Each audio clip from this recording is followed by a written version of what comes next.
बिस्मिल्लाहिर्रहमानिर्रहीम। अस्सलाम वालेकुम नाजरीन, मैं हूं नासिर रेंचन और आप देख रहे हैं यूनिटी न्यूज़। नाजरीन, फ़लस्तीन इसराइल 12 रोज़ा जंग में फ़लस्तीनियों की फतह के बाद अहम पेशरफ्त सामने आ रहे हैं। इसके नतीजे अब आहिस्ता आहिस्ता सामने आने शुरू हो गए हैं और इसराइल से एक इंतहाई अहम खुशखबरी है। ये खुशखबरी क्या है ये हम आपको बताएंगे। इसके अलावा एक और अहम इंकिशाफ हुआ है कि इस 12 रोज़ा जंग में इसराइल की जानिब से ये ऐलान किया गया था कि वो ज़मीनी कार्रवाई करेंगे गज़ा पर फ़िज़ाई कार्रवाई के साथ साथ, और उन्होंने ज़मीनी कार्रवाई शुरू भी की थी और उनके टैंक्स, इनके तोपखाने सब एक्टिव हो चुके थे, लेकिन फिर एकदम ये रुक जाते हैं। ये रुकने की क्या वजह थी, इस हवाले से अहम इंकिशाफ हुआ है।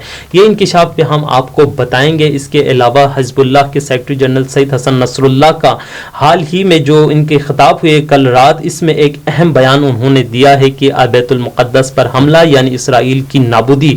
तो उनके मुकम्मल बयान क्या थे, उन्होंने क्या कहा, ये सब हम आपके सामने रखेंगे। तो सबसे पहले आते हैं इस 12 रोज़ा जंग के हवाले से कि इसके क्या नतीजा। पहला नतीजा ऐसा आया है कि जिसके बाद फ़लस्तीनियों में खुशी की लहर है, मुसलमानों में खुशी की लहर है। तो यह है कि इसराइली इंटेलिजेंस मोसाद, जिसका दुनिया में एक नाम है, एक नाम उन्होंने बनाया हुआ है इनकी कारकर्दगी के हवाले से, इनके इंटेलिजेंस की जो दकीक मालूमात होती है, इस हवाले से अब उससे हवा निकल चुकी है। इसराइली शिकस्त के बाद इसराइली वज़ीर आज़म नेतन्याहू ने अपने ही इंटेलिजेंस के चीफ को बरतरफ कर दिया है और ये बरतरफी इनकी शिकस्त के बाद सामने आई है और इनका इल्ज़ाम भी है उनके ऊपर कि मोसाद की जो मालूमात थी, मोसाद ने जो मालूमात फराहम की थी गज़ा के हवाले से, फ़लस्तीनी मुज़ाहमती तहरीकों के हवाले से, इनकी ताकत, इनके क़ुव्वत के हवाले से, ये सब गलत साबित हुई है। और ये गलत साबित होने के बाद इसराइल के मोसाद इंटेलिजेंस जो एजेंसी है उसके चीफ को बरतरफ कर दिया गया है और उसके जगह पर नया चीफ वज़ीर आज़म इसराइल के बेंजामिन नेतन्याहू ने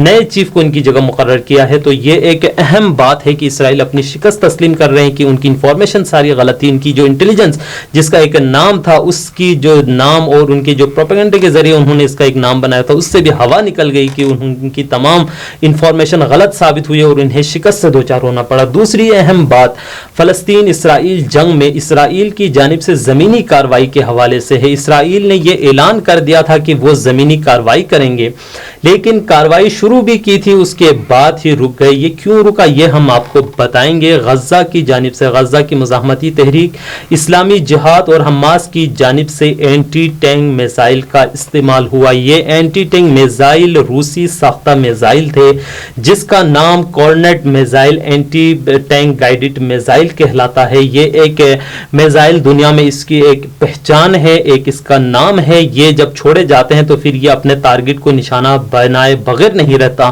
तो इस 12 रोज़ा जंग में इसराइल की बख्तरबंद गाड़ियों के ऊपर ये मिसाइल दागे गए हैं गज़ा की जानिब से, हमास और इस्लामिक जिहाद की जानिब से, जिसके बाद इसराइल को अंदाज़ा हुआ कि इनके पास एंटी टैंक और वो भी रशियन साख्ता मिसाइल मौजूद है, जिसके बाद उन्होंने अपनी ज़मीनी कार्रवाई रोक दी और ये एक अहम इंकिशाफ है। अब बात सवाल यहाँ पे ये पैदा होती है कि गज़ा जैसे इलाके में जिसके चारों तरफ इसराइल ने हिसार बांधा हुआ है, इसराइल की नाकाबंदी है, वहाँ पर ये इस कदर हसास एंटी टैंक मिसाइल वहाँ कैसे पहुँचा। इस हवाले से भी हिज़्बुल्लाह के सेक्रेटरी जनरल हसन नसरुल्लाह ने इसके हवाले से इंकिशाफ किया है कि ये एंटी टैंक मिसाइल पहुंचाने वाला ईरान के साबिक कुछ कमांडर शहीद कासिम सुलेमानी थे। इस हवाले से तफसीलात बताते हुए उनका कहना है कि ये मिसाइल असल में रूस से शाम ने खरीदे थे, यानी शाम मौजूदा सीरिया ने खरीदे थे ये, और सीरिया के बाद ये हिज़्बुल्लाह ने भी 2006 में इसराइल जंग में इसका इस्तेमाल किया था। और उसके बाद हिज़्बुल्लाह, सीरिया और ईरान के कुछ के कमांडर जनरल कासिम सुलेमानी मिलकर ये मिसाइल उन्होंने गज़ा में हमास और इस्लामिक जिहाद तक पहुँचाई। तो इस हवाले से हसन नसरुल्लाह का कहना है कि शामी वज़ारत दिफा ने अपने पैसों से रूस से ये मिसाइल खरीदे थे।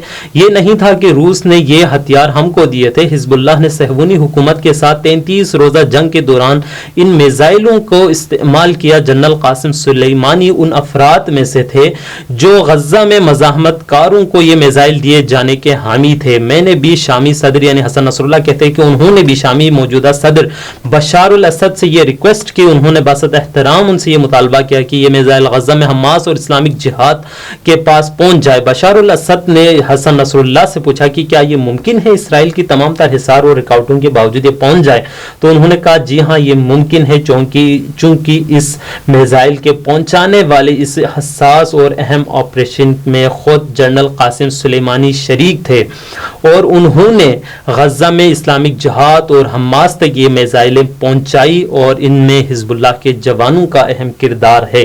ایسا کہنا تھا سید حسن نصر اللہ کو، اور یہ خبر الخبر الیمنی ویب سائٹ نے یہ نشر کی ہے، یہ خبر پبلش کی ہے، جو کہ انتہائی اہم انکشاف ہے کہ اسرائیل ایک ایسا میزائل پہنچایا گیا ایران، شام اور حزب اللہ کی جانب سے، جس کے بعد اسرائیل زمینی جنگ سے گریز کرنے پر مجبور ہوئے، ان کے زمینی جنگ میں ان کی شکست ہوئی۔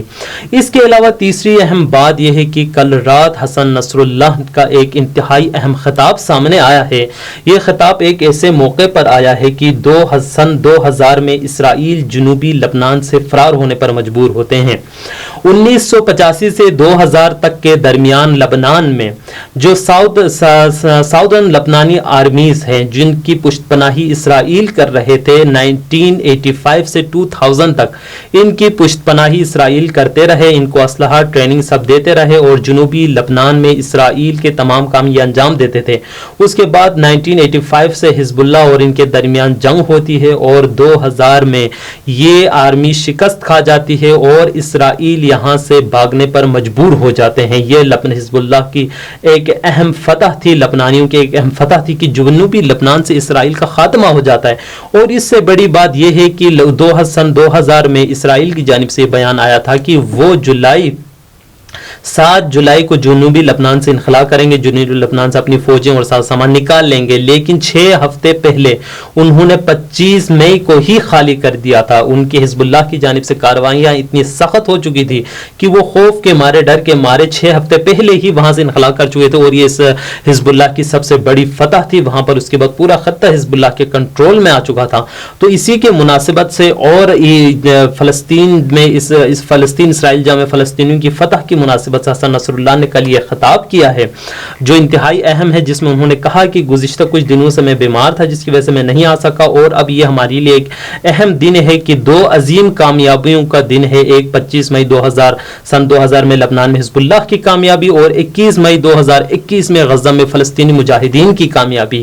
تو اسی حوالے سے جشن مناتے ہوئے انہوں نے یہ خطاب کیا، اور ان کا کہنا تھا کہ اگر تاریخی خطاب میں انہوں نے یہ کہا کہ بیت المقدس پر حملہ یعنی علاقائی جنگ، یعنی وہ یہ نہیں کہہ رہے کہ یہ جنگ صرف فلسطین کے حد تک ہے، ان کا کہنا ہے علاقائی جنگ ہے، بیت المقدس یعنی بیت المقدس ہماری مقدس جگہ، اگر اس پہ تم جنگ کرتے ہو تو پھر اس میں کوئی باؤنڈری نہیں ہے، ہم ہر طرف سے تم پر حملہ آور ہوں گے، اور یہ جنگ اسرائیل کے زوال کا سبب ہے، اسرائیل اس جنگ میں زوال کا شکار ہوں گے، اسرائیل کی شکست ہوگی۔ اور ایسا ہی ہوا کہ ابھی تو صرف غزہ کی پٹی پہ اسرائیل کو شکست ہوئی، اگر یہ جنگ بڑھ جاتے تو یقیناً لبنان کے بارڈر کھل جاتے اور چاروں طرف سے اسرائیل پر حملہ ہونا تھا۔ اور اس کے علاوہ ان کا کہنا تھا کہ صہیونی حکومت یہ گمان کر رہی تھی کہ بیت المقدس کو یہودی رنگ دینے کا مسئلہ بیانات سے زیادہ آگے نہ بڑھے، اور یہاں پر دشمنوں سے حساب کتاب کی بڑی غلطی ہو گئی، اور اس نے گمان بھی نہیں کیا کہ غزہ ایسا تاریخی فیصلہ کرے گا، اور غزہ نے بیت المقدس میں غاصبوں کے اقدامات کے جواب میں اپنے فیصلے سے دوست اور دشمنوں کے فرق کو واضح کر دیا ہے، اور اپنی طاقت اور اپنی قوت سے ایسا حملہ کیا ہے انہوں نے کہ دشمن یہ سوچنے پر مجبور ہو گئے، ان کے تمام تر معلومات، ان کے تمام تر یہ غلط ثابت ہوئی، اور انہوں نے فلسطینیوں کو فتح حاصل ہوئی۔ اور یہ ایک اہم بیان تھا سید حسن نصر اللہ کا کہ اسرائیل کو وارننگ دیتے ہوئے انہوں نے کہا کہ بیت المقدس پر اب حملہ کرنا صرف یہ نہیں سوچو کہ تم لوگ یہ ایک باؤنڈری کے حد تک ہے، اس کے بعد کوئی باؤنڈری نہیں ہوگی، اور ہم تم پر حملہ کریں گے، اور تمہاری زوال کا یہ سبب ہوگا، اور تمہاری زوال شروع ہو چکی ہے۔ ایسا کہنا تھا حزب اللہ کے سیکرٹری جنرل سید حسن نصر اللہ کا، جو اس سے پہلے بھی 2006 میں اسرائیل کے خلاف اپنی جان جیت چکی ہے۔ تو یہ اہم پیشرفت ہے حزب اسرائیل اور فلسطین جنگ کے حوالے سے۔ اسی کے ساتھ ہی ناصر رینچن کو اجازت دیجیے، خدا حافظ۔